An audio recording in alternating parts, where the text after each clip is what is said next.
Good evening. कैसे आप सब लोग? एक बार फिर स्वागत करता हूं मैं सुपर सैटरडे की नाइट को।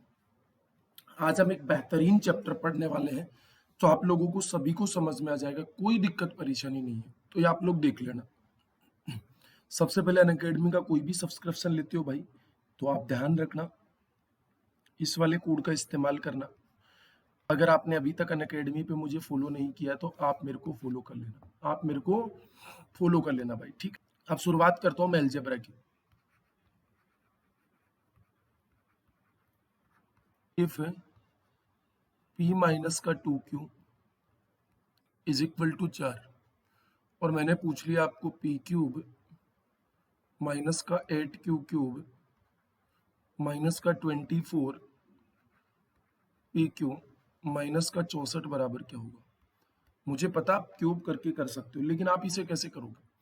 आप इसे ऐसे करो, इसका वैल्यू फाइंड आउट करना। जिस चीज का वैल्यू फाइंड आउट कर रहा हूं उसको भूल जाओ एक बार। आपको गिवन क्या है? p minus 2q is equal to 4। तो यहाँ पे आपको ये देखना है कि कितने समीकरण है। यहाँ पे आपको ये देखना है कि कितने समीकरण है, कितने समीकरण है, इक्वेशन कितने हैं। तो आप बोलोगे सर इक्वेशन तो मेरे पास एक ही है। फिर आपको देखना चर पद कितने हैं, वेरिएबल, वेरिएबल कितने हैं। तो देखो यहाँ पे एक p है और एक q है। अब आप मुझे बताओ समीकरण से वेरिएबल कितना ज्यादा है। तो आप बोलोगे सर एक अधिक वेरिएबल है, एक अधिक चर पद है, एक अधिक है। तो आप पहचान लोगे प्रत्येक प्रश्न में, आप प्रत्येक प्रश्न में पहचान लोगे p माइनस 2q बराबर 4। तो समीकरण पहचान लोगे और चर पद पहचान लोगे, वेरिएबल। तो आपको ये देखना है कि यहाँ पे कितना ज्यादा है। तो आप बोलोगे सर एक ज्यादा है। तो इस एक वेरिएबल को आप कुछ भी मान सकते हो, अपनी मर्जी से कुछ भी मान सकते हो। बस ध्यान रहे मानते वक्त नीचे जीरो नहीं आना चाहिए, नीचे जीरो नहीं आना चाहिए, नीचे शून्य नहीं आना चाहिए, नहीं हो। तो अब आपके पास में मैं क्या कर लूंगा, मैं क्यू को जीरो मान लूंगा। आप एक एक वेरिएबल को कुछ भी मान सकते हो, जितने टर्म अधिक होते हैं उतने को आप कुछ भी मान सकते हो। तो मैंने क्या कर दिया, क्यू को जीरो मान लिया। ये लो, जैसे ही मैंने क्यू को जीरो माना तो मैं क्यू को जीरो मानूंगा तो जहां क्यू है वहां वहां जीरो रख दूंगा। ये लो, यहाँ पे भी क्यू है जीरो रख दिया, यहाँ पे भी क्यू है जीरो रख दिया। अब आप लोग देखना, जैसे ही मैंने क्यू को जीरो माना तो जहां जहां आपने जीरो रखा है वहां वहां देखो, दो को जीरो से गुणा करोगे तो खत्म हो जाएगा। यहाँ पे 8 को जीरो से गुणा करोगे तो खत्म हो जाएगा। यहाँ 24 को जीरो से गुणा करोगे तो खत्म हो जाएगा। तो आपके पास में क्या बच गया मेरे भाई, मुझे बताओ। आपके पास में बच गया p बराबर 4 और पी क्यू माइनस का 64। तो p का वैल्यू कितना है, 4 है। तो 4 का वैल्यू कितना हो जाएगा, 64 माइनस का 64 बराबर 0। उम्मीद करता हूं ये बात आपको समझ आई होगी, कोई दिक्कत परेशानी नहीं रही होगी। जैसे मैं एक और प्रश्न लेता हूं, मैं आपको पूछ लिया A B bracket of A plus B, B C bracket of B plus C, C A bracket of A plus C और प्लस का 3abc मैंने ले लिया। अब आप बताओ इसका वैल्यू क्या होगा। ये आपको गिवन है और इसका वैल्यू मैंने फाइंड आउट करने के लिए बोला। तो वही वाली बात, आप क्या करोगे, यहाँ पे कितने समीकरण है देखो, एक समीकरण, दो समीकरण। तो कितने इक्वेशन है, इक्वेशन आपके पास में कितने हैं, दो। अच्छा वेरिएबल कितने हैं, वेरिएबल आपके पास में देखना ए बी और सी रिपीट हो रहे हैं, उसको मत जोड़ना। वेरिएबल कितने हैं, तीन है। तो आप यहां से ये बात पहचान सकते हो कि एक वेरिएबल अधिक है, एक वेरिएबल मोर देन है। जितने वेरिएबल अधिक हो उतने वेरिएबल को आप कुछ भी मान सकते हो, कुछ भी मान सकते हो। तो मैंने क्या कर लिया, सी को जीरो मान लिया। आप ए को भी जीरो मान सकते हो, मैंने सी को जीरो मान लिया। अब आप बोल रहे हो सर मैं जीरो ही क्यों मान रहा हूँ हर बार। तो भाई मैं जीरो इसलिए मान रहा हूँ कि मेरी कैलकुलेशन आसान हो जाएगी। सी को जीरो मान लिया, यहाँ पे सी जीरो, इसको मान लिया। अब यहाँ पे सी है क्या, इधर कोई भी सी नहीं है, बट यहाँ पे सी है,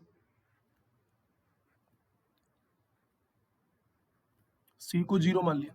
अब जहां सी जीरो से कोई भी नंबर मल्टीप्लाई होता है, जीरो से कोई भी नंबर मल्टीप्लाई होता है, जीरो से कोई भी नंबर मल्टीप्लाई होता है तो वो खत्म हो जाता है। देखो ये खत्म हो जाएगा जीरो, यहां से ये भी खत्म। अब देखना यहाँ 0 है तो 0 से कोई भी नंबर मल्टीप्लाई होगा, खत्म। यहाँ पे भी 0 है तो ये देखो ये खत्म, मिटा रहा हूं मैं इसे भी। ये भी 0 से गुणा है तो ये भी खत्म। अब आपके पास में क्या क्या बचा मुझे बताओ। आपके पास में क्या क्या बचा? आपके पास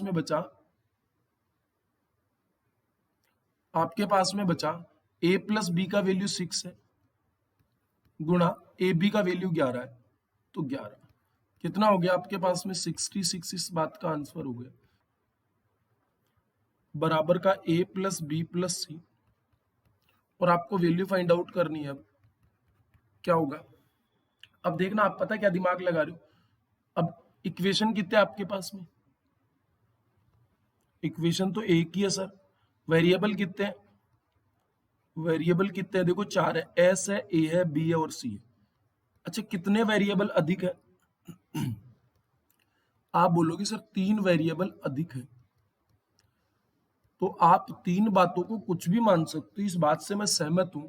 लेकिन आप सबसे पहले क्या मानोगे? मैं दूसरी बात यहां से बता रहा हूं। सबसे पहले किसे मानोगे? सबसे पहले जो ज्यादा बार है, जो ज्यादा बार है उसे मानोगे। तो ज्यादा बार कौन सा है मुझे बताओ।